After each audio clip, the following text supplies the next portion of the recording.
start off, I have the button, I have the hijack position.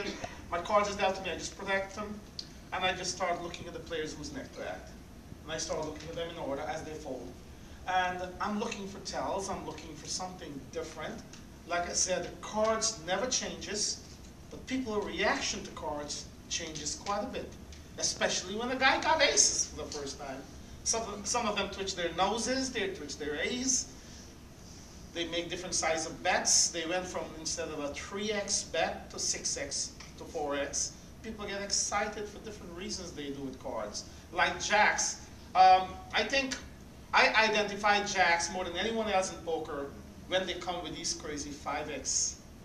They have jacks, or 6x, the big blinds, the 3 multiplied by the big blinds. And there is like a big, this guy have jacks. Yeah. Come on, this guy have jacks. Because everyone seems to don't like jacks at all. This is a bad hand. It's a good hand, I like it. You know, every time. Yeah. So because you lose it because king, queen, ace, king, ace, everything else beats you. So that was one of the stuff that I do. But the main stuff that I do at my table is I try to understand who I'm playing against. What kind of table do I have? Like in a Phil Hellmuth book, I read his book. Finally, I read a book. Phil, as much as people think he's a big idiot, a maniac, and everything else, I disagree. He's an idiot for a reason. He told me one day, he said, Victor, they want me to throw myself on the floor every day. Once they pay me for it, I'll do it. Now, that's a smart guy. If I'm going to throw myself every time down, the TV's going to get on me and they're going to pay me more money, I'll do it every damn day of the week. So you know what? He's a smart guy. But most of the time, it's all the show. Because if you know the real Phil Hellmuth, I'm not the defender here, obviously. People hate this guy. But I still think there are some people that understand that he does this only for money. It's business. You know, it's business. And he plays the TV well. And he's still, in my book, the greatest no-limit player ever lived. Sorry. Sorry, it's too hungry. He's dead and gone. But if you play with the Phil Hellmuth over a couple of days, you understand he makes bad players play badly. He gets to people's head. He makes them talk to themselves. He makes them give all this chip to him because he gets into their heads. And if you can do something like that to people, guess what? You're doing something good because you're getting into people's heads. It's not easy to do that. Can you get into someone's head and get them to give you all your chips? I would do that every day of the week. So that's what Phil Hellmuth does. Anyway, get back to the stuff. So that's another thing I do. I look for players. I look to see how they play, how strong they are, how timid they are, their reaction to cards, and that's my second part of it. Another third thing we talked about is bet sizing.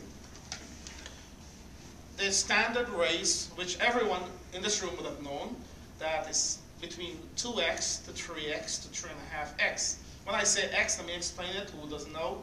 100, 200, you go, the first raise is going to be 600, or it's going to be 500. And people vary. So one of the tips I would give to you is if you don't want to give up any information in your game, stick to one raise, whatever it may be. If you're going to do two for the rest of your life. Ain't changing for any reason. Ain't changing because of pros at the table. Ain't changing if there's Hellmuth to your left or Ivy to your right. It's the same damn people you're playing against. Forget that they're pros. You're playing your cards, they're playing their cards. But what the mistake people make against us is they give us a lot of free information. You know? They give us information like, I don't do anything different than you do when we play cards. I'm just trying to pick your brains apart to understand how you play.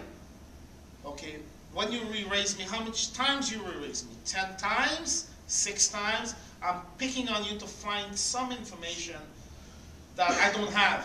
I don't know you. Like I said, the first hand of the tournament, kings, and a guy moved all in. I don't even know what the hell this guy have. But I'm folding like a nit. I'm a nit. So what? You have another 5 days of cards to play. And listen, here's one of the biggest things I've seen in poker. You take a bad beat. Listen, man, that's just another hand. We play thousands of hands every day. If you keep going on in this one bad beat for weeks at a time, you got a problem.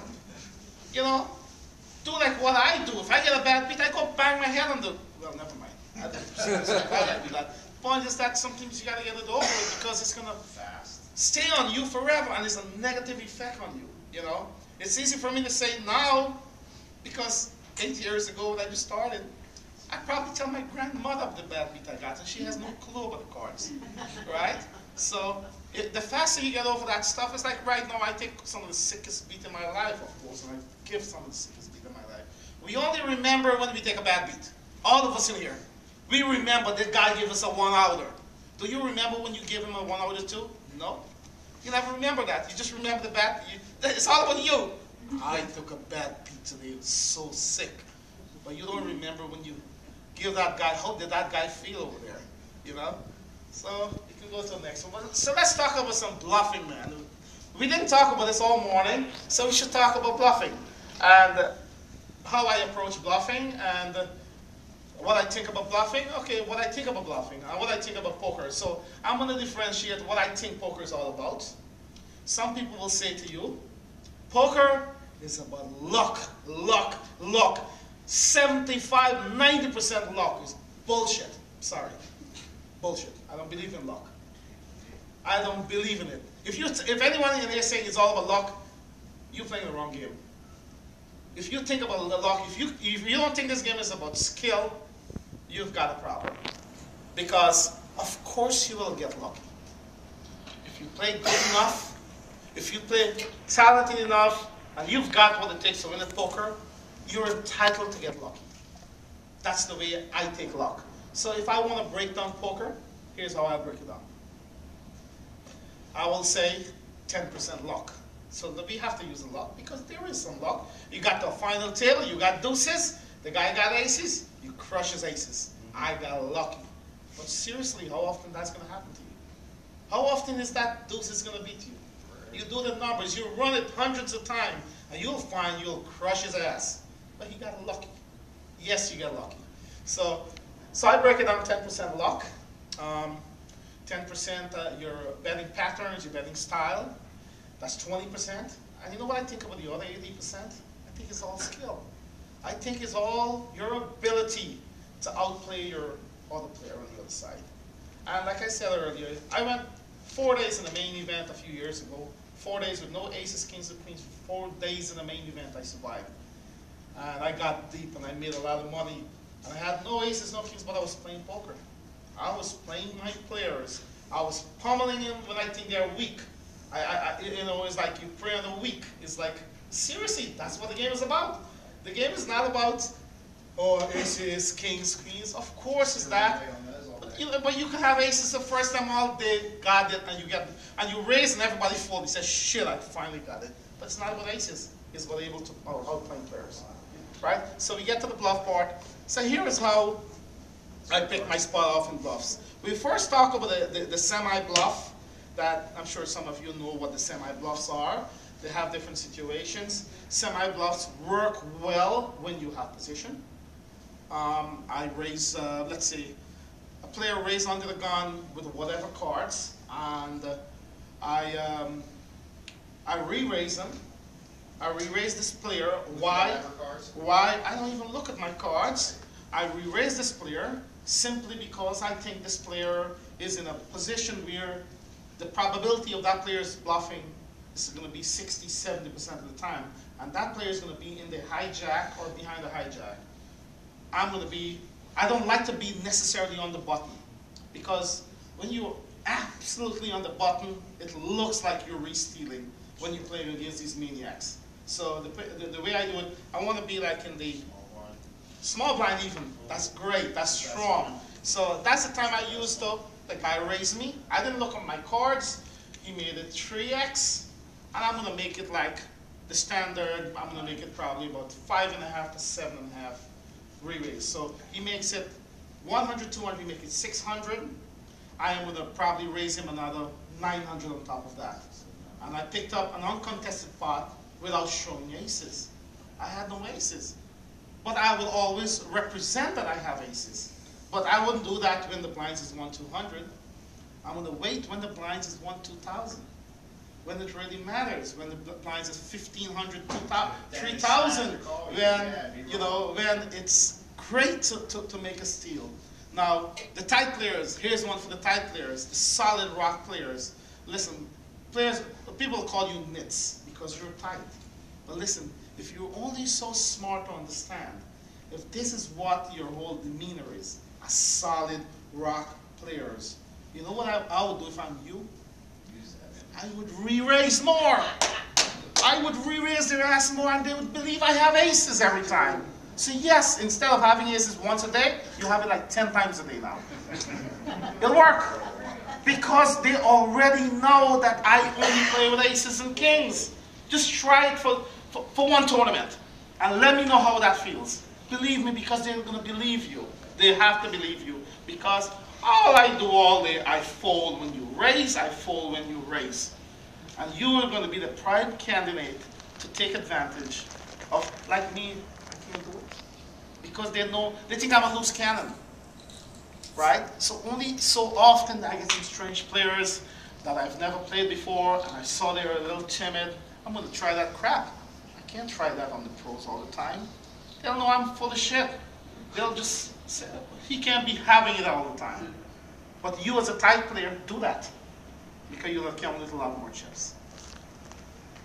All right, so we talk about the semi-bluff situation. So it's pretty much a raise. You come back over the top. So let's talk, that's pre-flop action. Let's talk on the flop now, what we do. So here's your flop. A player is under the gun. The blinds is 1,000, 2,000. He made it like 5,000. Okay? You're like on the, let's say you're like the cutoff position. And when the blinds is this big, I have a lot of chips. I would smooth call him. This is like a floating play, but with intentions of going to bluff him off the hand eventually. Floating and semi-bluff is not too far apart. They're pretty close. Floating is directly knowing what you're going to do, but semi-bluff is like, here's a case of a semi-bluff. So you call them with, let's say, 9, 10 of spades on the cutoff or the button, okay? And you got to flop like queen, king, deuce, with 1 spade on the flop, okay? And the guy let out into you. You want to get 2 free cards here, okay?